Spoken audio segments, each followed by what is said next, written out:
नमस्कार। आप छत्तीसगढ़ में हैं, जहां जो युवा है वो पानी के अंदर डूब चुका है। उसका भविष्य तो डूब ही चुका है और अब वो भी डूबने जा रहा है और डूबने भी चैन से नहीं दिया जा रहा है। क्योंकि यहाँ पे अब मैं एक बार अपने कैमरामैन को बोलूंगा, सहयोगी को, दिखा दे कि पुलिस बल के जो जवान है वो यहाँ पे पहुंच चुके हैं और कुछ देर बाद इन्हें बाहर निकालेंगे।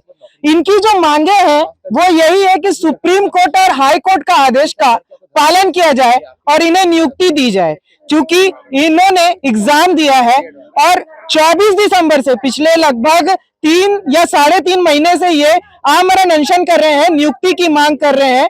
हमारे साथ तो ज्यादा बात न करते हुए जो साथी उनसे बात करेंगे। हमारे साथ एक महिला है, उनसे बात करते हैं। लगभग 3.5 महीने हो चुके हैं, इस बीच कोई जनप्रतिनिधि आया? सर, हम लोग जब मिलने जाते हैं मंत्री से, प्रतिनिधि तो कोई नहीं आए। एक बार आए थे कि अपना जो भूख हड़ताल किए थे उसको एक पर्टिकुलर कीजिए, मतलब सबकी सब मत रहिए करके, तो हमने उसको अल्टरनेट किया सर। 10-20 के ग्रुप में हमने करना स्टार्ट किए। उसके बाद शिथिल हो गया थोड़ा सा। उसके बाद फिर बोले, एक बार फिर आए कि ठीक है, हम हो रहा है आप लोग का काम, विधानसभा में हो गया है, कैबिनेट में हो गया है, सब चीज होने वाला है करके। कौन बोल रहे थे? ये जो मंत्री से आए थे वो बोले सर। कौन मंत्री? मतलब जो कैबिनेट से आते हैं ना मंत्री, उनके पीए वगैरह थे, आए थे वो डीपीआई से, तो वो बोले कि आप लोग का काम हो रहा है करके। उसके बाद अचानक से फिर प्रेस एक आया कि जिसमें रद्द कर दिया है ऐसे करके। उसके बाद हमें मजबूरन फिर बैठना पड़ा। अब देखिए 98 दिन हो गया है सर, हमें बेवजह 4 दिन जेल भी रहना पड़ा।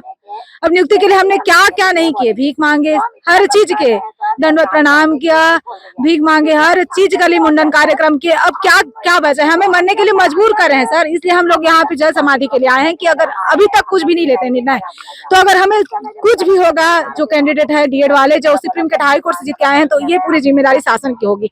या तो हमें नियुक्ति दे या तो यहीं पे मृत्यु दे। बिल्कुल, और भी लोग हैं, उनसे भी बात कर लेते हैं। यहाँ पे मुरली भाई भी हैं जो लगातार बने हुए हैं।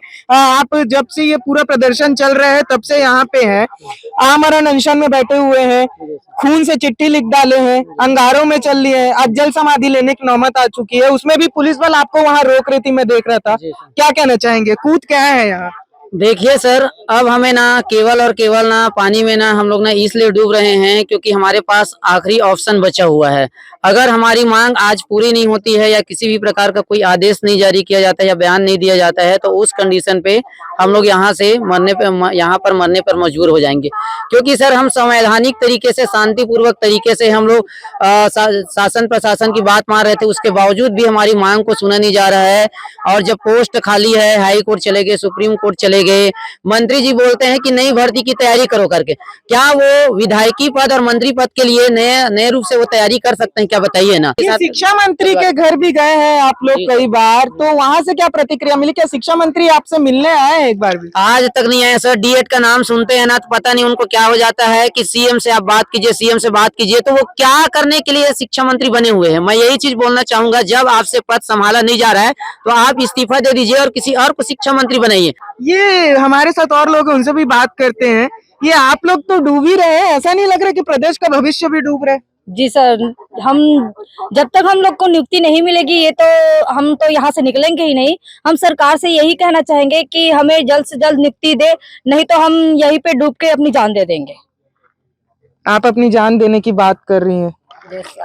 अब हमारे पास कोई और चारा है ही नहीं सर। हम बहुत परेशान हो गए हैं, जेल जाके आए हैं हम। अब ऐसे ही जाएंगे बिना नियुक्ति लेके, तो हम क्या मुंह दिखाएंगे अपने घर वालों को, गांव वालों को? क्या मुंह दिखाएंगे बताइए ना। उससे अच्छा हम यही मर जाएंगे, वो ज्यादा अच्छा रहेगा। देखिए, यहाँ पे जो युवा है वो प्रदेश के युवा है और ये प्रदेश के युवा नहीं डूब रहे, ये प्रदेश का भविष्य डूब रहा है। एक आखिरी महिला जो है हमारे साथ, वो लगातार बनी हुई रहती हैं, अनशन में रहती हैं, उनसे भी एक बात कर लेता हूँ।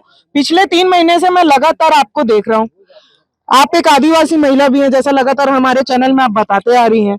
ऐसी स्थिति में क्या लग रहा है कि प्रदेश, आप डूब रहे हैं कि प्रदेश का भविष्य डूब रहा है? क्योंकि हाई कोर्ट और सुप्रीम कोर्ट के आदेश के बाद भी आपको लगभग 3.5 महीने से आमरण अनशन करना पड़ रहा है। जैसे कि सर आपने कहा कि आप डूब रहे हैं कि राज्य डूब रहा है, तो सरकार मतलब ऐसे दिख रहे हैं सर कि ना राज्य ही डूब रहा है। क्योंकि ना अगर हम शिक्षक यहाँ पे डूब रहे हैं तो शिक्षा कैसे बच्चों को मिलेगी, कैसे हमारे देश के नागरिकों को शिक्षा मिलेगी? तो एक प्रकार से हमारा राज्य ही डूब रहा है। तो मैं ना सरकार से यही बोलना चाहती हूँ, अगर आप चाहते हैं हमारा राज्य आगे बढ़े, हमारा देश आगे बढ़े, तो हम शिक्षकों को हमारा रोजगार दे, ताकि हम बच्चों को शिक्षा दे सके, अपने राज्य को आगे बढ़ा सके।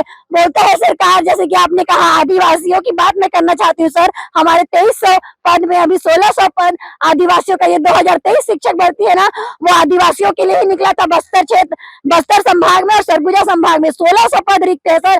आप समझ सकते हैं कि ट्राइबल एरिया में ना पढ़ने की सुविधा होती है, ना लाइट होती है। उस स्थिति में हम पढ़ते हैं, हम लड़की है, लड़कियों को बोला जाता है कि पढ़ लिख कर क्या करोगी, चूल्हा फूकोगी। उस कठिनाई को पार करके हम मतलब मानसिक तनाव झेल कर पढ़ते लिखते हैं सर। और अंत में अगर हमको नौकरी नहीं मिल पा रही, अपने हक के लिए इस प्रकार आंदोलन करना पड़े, तो कैसा सुशासन, कैसी मतलब कैसा शासन है ये सरकार का, मुझे समझ नहीं आ रहा है। बिल्कुल, और ये प्रदेश के युवा हैं जो लगातार प्रदर्शन कर रहे हैं, कभी खून से चिट्ठी लिख रहे हैं, तो कभी एक बार मैं ऊपर आ जाता हूँ, क्योंकि हमारे देखिए मैं जिस जगह पे खड़ा हूँ मैं खुद को नहीं संभाल पा रहा हूँ। वहां पे प्रदेश के जो युवा है, जो शिक्षा देने का जिनका काम था, वो आज डूबे हुए हैं, और डूब यहाँ की जो शिक्षा व्यवस्था है वो भी रही है।